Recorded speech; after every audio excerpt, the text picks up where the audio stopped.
नमस्कार। राजस्थान की तमाम फटाफट खबरों में आपका स्वागत है। राजस्थान की खबरों के लिए आपसे निवेदन की यदि आपने हमारे चैनल को सब्सक्राइब नहीं किया है तो कृपया करके आपके अपने चैनल को सब्सक्राइब कर लें। आप सब्सक्राइब करते हैं तो हमें हिम्मत होती है सही और सच्ची खबरें आप तक पहुंचाने की। वरना मीडिया में किस तरह का डर आपको दिखाया जाता है, क्या आपको पता है कि असली डर कहाँ है? जी हाँ, असली डर यह है कि एक ही डॉक्टर ने 5177 फर्जी दिव्यांग सर्टिफिकेट जारी कर दिए। उन फर्जी दिव्यांग सर्टिफिकेट से किसी ने तो नौकरी पाई होगी, यानी आपको असली डर किससे होना चाहिए? जिसने फर्जी दिव्यांग सर्टिफिकेट बांटा और आपकी नौकरी खा गया। लेकिन आपको नौकरी कोई और खाने का डर दिखाया जा रहा है, आपका कोई हिस्सा किसी और को खाने को दिखाया जा रहा है मीडिया पर। आप भी मीडिया के चंगुल में इतने ज़बरदस्त तरीके से फंस गए हैं कि आपको पता ही नहीं चल पा रहा कि क्या उसने खाई है या कोई दूसरा ही आपकी नौकरी खा रहा है। आपके बच्चों की बेरोजगारी की वजह कोई दूसरा ही है।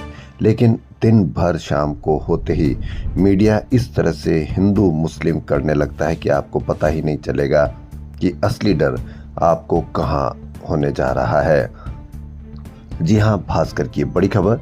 सिरोही के स्वास्थ्य विभाग में 6 साल से फर्जी दिव्यांग प्रमाण पत्र फैक्ट्री चल रही थी। पूर्व सीएमएचओ डॉक्टर राजेश कुमार ने अपने कार्यकाल में 7613 दिव्यांग प्रमाण पत्र जारी किए, जिनमें से 5177 राजस्थान और भारत सरकार दोनों के पोर्टल पर अलग अलग अधिकारियों के नाम से दर्ज है।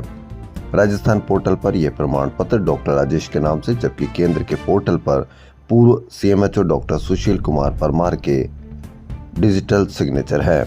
फिलहाल डॉक्टर राजेश कुमार चित्तौड़गढ़ के निम्बाहेड़ा जिला चिकित्सालय में उप नियंत्रक के पद पर है। भास्कर पड़ताल में आया कि फर्जीवाड़े में से डॉक्टरों के नाम दिखाए गए जो जिले में थे ही नहीं। मतलब असली डर आपको इसका होना चाहिए कि आपके नौकरी कौन खा रहा है, लेकिन आप मीडिया के बातों में चल रहे हैं और मीडिया आपको बता रहा है कि कहां आपको असुरक्षित और कहां आपको असुरक्षित रहना है। आईपीएस के बाद शनिवार देर रात 67 आरएएस अधिकारियों के ट्रांसफर कर दिए गए। एक और बड़ी खबर कोटा के रावत भाटा से। जी हां, भारी पानी संयंत्र में शनिवार सुबह करीब 10:15 बजे हाइड्रोजन सल्फाइड गैस का रिसाव हो गया। इससे 4 कर्मचारी बेहोश हो गए। 2 को गंभीर हालत में 50 किलोमीटर का ग्रीन कॉरिडोर बनाकर कोटा के अस्पताल में भर्ती कराया गया, जबकि जो कर्मचारियों का इलाज संयंत्र के परमाणु बिजली घर अस्पताल में चल रहा है। गंभीर रूप से बीमार कर्मचारी धर्मेंद्र लोहार और संयंत्र के सुपरवाइजर राम जयराम को एम्बुलेंस से 150 किलोमीटर दूर कोटा भेजा गया। हाइड्रोजन सल्फाइड गैस का कम मात्रा से ही आंखें, नाक और गले में जलन, सिर दर्द, चक्कर, सांस लेने में कठिनाई होती है। वहीं एक और एम्बुलेंस की, अब इससे आप अंदाजा लगा लीजिए कि आपको असली डर कहां होना चाहिए। अति संवेदनशील क्षेत्र में शामिल रावत भाटा भारी पानी संयंत्र में गैस रिसाव की घटना ने आपदा प्रबंधन की पोल खोल दी है। यानी जहां भी कोई घटना घटित होती है उसकी पोल खोल दी जाती है या खुल जाती है। इसका अर्थ ये हुआ कि कहीं पर भी कोई उचित प्रबंधन नहीं है, क्योंकि उसमें आप देखते हैं फिर भी आप कोई शिकायत नहीं करते हैं, नहीं आपको इसका पता हो पाता है। 4 कर्मचारियों को रावत भाटा में उपचार नहीं मिला। 50 किलोमीटर का सफर तय करने में एम्बुलेंस को 1.25 घंटे से अधिक का समय लगा, जबकि ग्रीन कॉरिडोर घोषित था क्योंकि 150 ब्रेकर, घुमावदार सड़कें और परिवहन की बाधाएं दिखी। कोटा रावत भाटा के बीच में मुकुंदरा नेशनल पार्क है, वहां पर वन्य जीव को बचाने के लिए 150 से अधिक ब्रेकर बनाए गए हैं। राजस्थान परमाणु बिजली घर के स्तर निदेशक डॉक्टर डी सुब्बा राव ने भी पिछले दिनों बैठक में एलिवेटेड सड़क की मांग उठाई थी।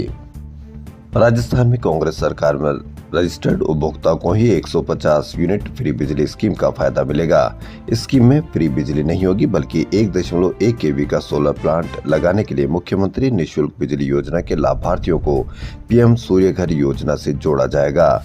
इन्हें 17,000 की अतिरिक्त सब्सिडी मिलेगी। पीएम सूर्य घर योजना में पहले ही केंद्र सरकार 33,000 रुपए की सब्सिडी दे रहा है। ऐसे में दोनों मिलाकर 50,000 रुपए की सब्सिडी मिलेगी। राजस्थान के 1.04 करोड़ घरेलू उपभोक्ता ही रजिस्टर्ड है। वहीं मानसून में सोलर से बिजली नहीं मिलने उपभोक्ता को बिल चुकाना होगा। राजस्थान में वेस्टर्न डिस्टर्बेंस के जाने और उत्तरी हवा फिर से चलने का प्रभाव अब राजस्थान में सर्दी पर दिखने लगा है। राजस्थान के शेखावटी इलाके के सीकर, पिलानी, चूरू में शुक्रवार को तापमान में गिरावट दर्ज हुई। इससे रात में सर्दी तेज हो गई। शेखावटी में रात का न्यूनतम तापमान शुक्रवार को 13 डिग्री सेल्सियस से नीचे दर्ज हुआ। मौसम विशेषज्ञों के अनुसार राज्य में अगले कुछ दिन में तापमान में और गिरावट होगी। वहीं कोटा, उदयपुर संभाग में रविवार से एक वेदर सिस्टम एक्टिव होगा, जिससे वहां बादल छा सकते हैं और कहीं कहीं बारिश भी हो सकती है। इधर अरब सागर में बने डिप्रेशन सिस्टम और बंगाल की खाड़ी में लो प्रेशर सिस्टम के असर से 26 अक्टूबर से राजस्थान के दक्षिणी हिस्सों में मौसम बदल सकता है। गौरतलब है कि उदयपुर, कोटा संभाग के जिलों में 26 से 28 अक्टूबर के बीच कहीं कहीं हल्की बारिश भी होने की संभावना है। इसके बाद तापमान लुढ़केगा और नवंबर में तापमान सामान्य से 5 से 8 डिग्री तक लुढ़कने से सर्दी का असर बढ़ेगा। पिछले 24 घंटे में सबसे कम तापमान सीकर में 12.5 डिग्री दर्ज किया गया, जो सामान्य से 5 डिग्री नीचे रहा। एक ओर आपका बच्चा बेरोजगार है, दूसरी ओर राजकॉम के संयुक्त निदेशक ने पत्नी को 2 कंपनियों में कागजी नौकरी दिखाकर 37.54 लाख रुपए दिलवाए। राजस्थान के सूचना प्रौद्योगिकी विभाग और राजकॉम इन्फो सर्विसेज लिमिटेड में रिश्वतखोरी और पद के दुरुपयोग का बड़ा मामला सामने आया। यह है भास्कर की खबर। एसीबी की जांच में खुलासा हुआ कि राजकॉम के संयुक्त निदेशक प्रद्युमन दीक्षित ने अपनी पत्नी पूनम दीक्षित के नाम पर 2 निजी कंपनियों से फर्जी नौकरी दिखाकर करीब 37.54 लाख रुपए का भुगतान करवाया। दीक्षित ने अपनी पत्नी पूनम दीक्षित उर्फ पूनम पांडे को बिना काम किए ही नियुक्त दिखाया। दोनों कंपनियों ने जनवरी 2019 से सितंबर 2020 के बीच उनकी पत्नी के 5 निजी बैंक खातों में 37 लाख रुपए से अधिक वेतन के नाम पर जमा किए। पूरी अवधि में पूनम दीक्षित कभी भी कार्यालय नहीं गई, यानी किसी को एक भी नौकरी नहीं मिल रही, जबकि किसी को 2-2 नौकरियां, और वो भी बिना कोई ऑफिस गए, फिर भी वेतन का पूरा भुगतान। इससे आप समझ सकते हैं मीडिया पर इसकी कहीं कोई चर्चा देखी नहीं देखी होगी। मीडिया पर किसकी चर्चा दिखाई जा रही है? आपका बच्चा बेरोजगार है, उस बेरोजगारी की कोई खबर नहीं, कोई समस्या का समाधान नहीं। आपके घर में महंगी शिक्षा हो रही है, उसकी कोई समस्या का समाधान नहीं। दिन भर फर्जी एजेंडे के जरिए आपको मीडिया पर दिखाया जाता है। क्या आपने दीपावली पर साफ सफाई का वादा सुना? जी हां, निगम ने कहा 1400 मीट्रिक टन कचरा उठाया। हकीकत है कि 800 मीट्रिक टन सड़कों पर पड़ा रहा। ये भास्कर की एक और बड़ी खबर। दीपावली से पहले सफाई व्यवस्था चाक चौबंद करने का दावा करने वाला जयपुर ग्रेटर निगम प्रशासन त्योहार के बाद कचरा उठाने में बुरी तरह से फेल साबित हुआ। अधिकारियों ने दावा किया था कि दीपावली के अगले दिन 1400 मीट्रिक टन कचरा एक ही दिन में उठाया गया, लेकिन हकीकत यह है कि करीब 800 टन कचरा अब भी सड़कों और कॉलोनियों में पड़ा सड़ रहा है। उससे बीमारियां होगी। बीमारियां किसको होगी? आपको होगी, आपके परिवार को होगी, लेकिन मीडिया पर इसकी कहीं कोई चर्चा नहीं, क्योंकि परिवार में बीमार आप होंगे, कोई हादसे का शिकार होगा, डेंगू से कोई शिकार होगा, या किसी बीमार होने से पैसा लगेगा तो आपका लगेगा। मीडिया से इसको कोई सरोकार नहीं, क्योंकि मीडिया पर कोई दूसरा ही एजेंडा जो आपको सूट करता है, यानी आपको किस तरह से भटकाया जा सकता है, बहकाया जा सकता है, उस पर चर्चा की जाती है और आपको भी बड़ा आनंद होता है। चाहे आपका बच्चा बेरोजगार हो, चाहे आपके घर में महंगी शिक्षा आ रही हो, चाहे महंगाई हो, लेकिन इससे अब आपको कहीं कोई फर्क नहीं पड़ता। दीपावली के बाद सिर्फ 5 दिन में 4000 से ज्यादा शिकायतें निगम के कंट्रोल रूम और जोनल दफ्तरों में दर्ज हुई। इनमें से करीब 1700 शिकायतें कंट्रोल रूम पर और 2300 शिकायतें जोन स्तर पर अब भी लंबित है, यानी ये 4000 शिकायतें। लेकिन रहने वाले लोग 4 लाख से अधिक लोग होंगे, लेकिन मात्र 4000 से ज्यादा आदमी जागरूक है, उन्होंने शिकायतें दर्ज कराई। तो देखिए, आपको मीडिया पर इसकी कवरेज देखने को मिली। यही यदि 4 लाख से अधिक शिकायत होती तो किसके सर में दर्द होता और कौन कितनी जल्दी कार्य करता है। इससे आप अंदाजा लगा लीजिए कि यदि आपको कचरा दिखता है तो कहीं पर भी आप शिकायत कीजिए। शिकायत करने पर ही आपको समस्या का समाधान होगा, वरना आप भुगतते रहिए। कहीं कोई सरोकार नहीं, किसी मीडिया पर कोई खबर की कोई दरकार नहीं।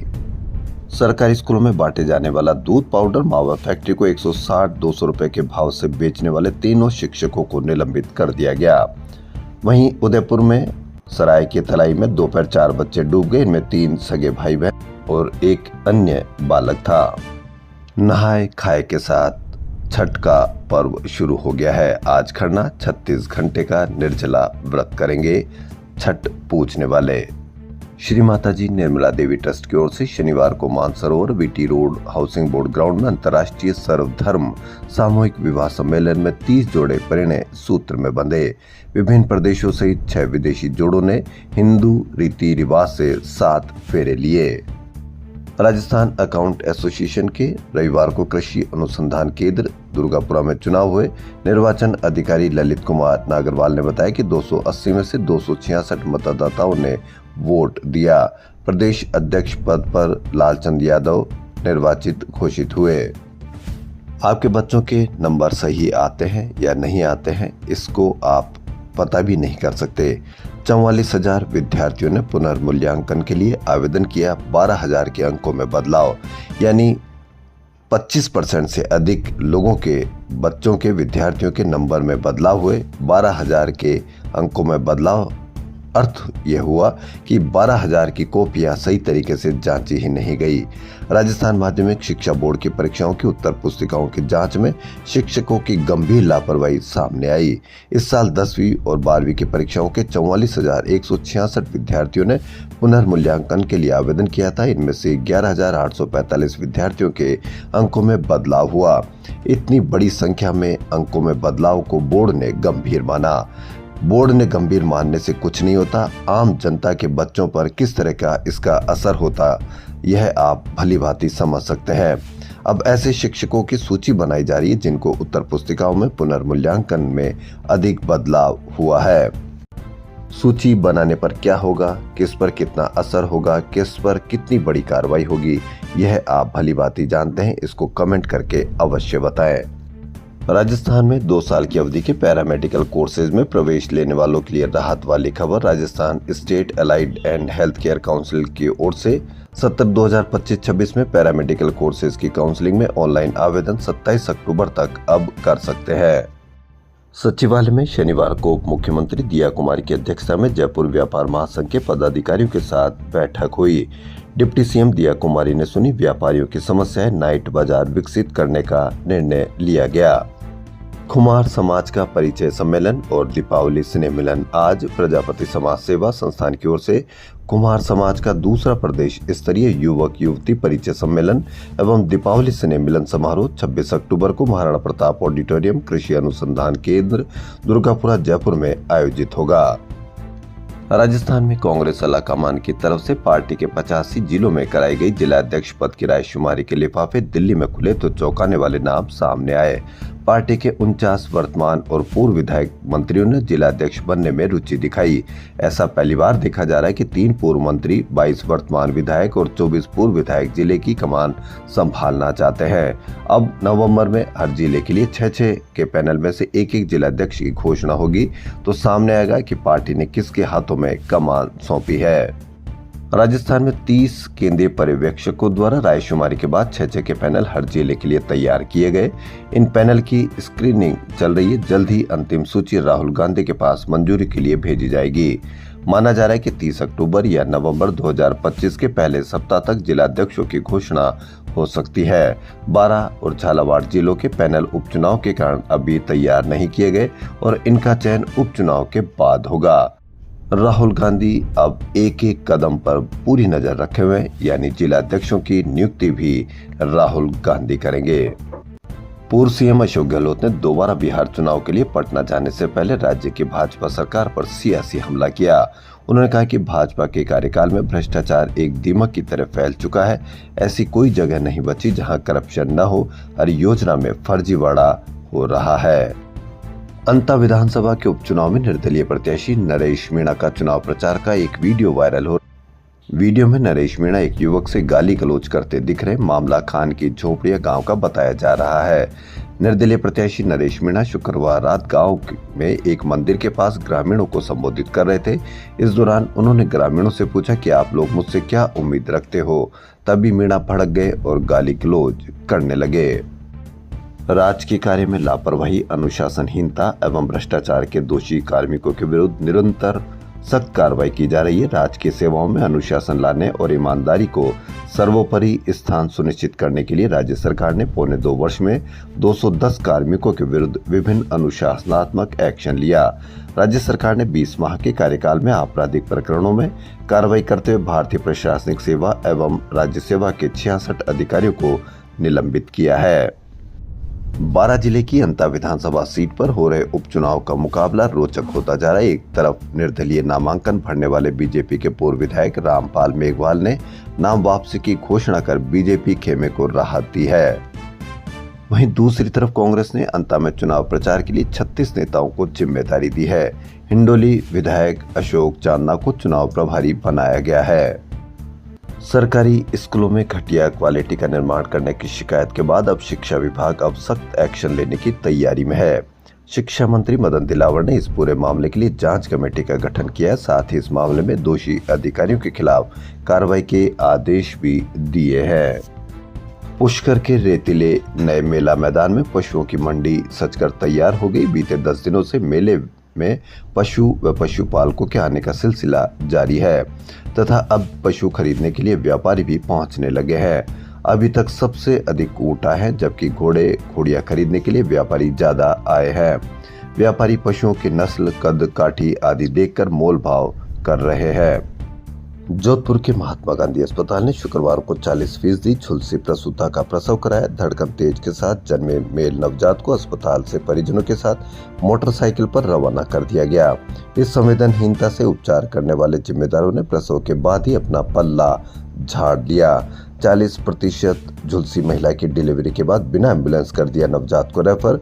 बाइक पर ले गए परिजन। किसी ने तो देखा होगा, किसी ने तो उसको समझाया होगा, लेकिन परिजनों ने न तो खुद शिकायत की, किसी ने देखा होगा, वीडियो बनाया होगा, फोटो खींची होगी, उसको वायरल किया गया होगा। आप इससे अंदाजा लगा लीजिए कि आप सोशल मीडिया बहादुर कितने जबरदस्त तरीके से हैं।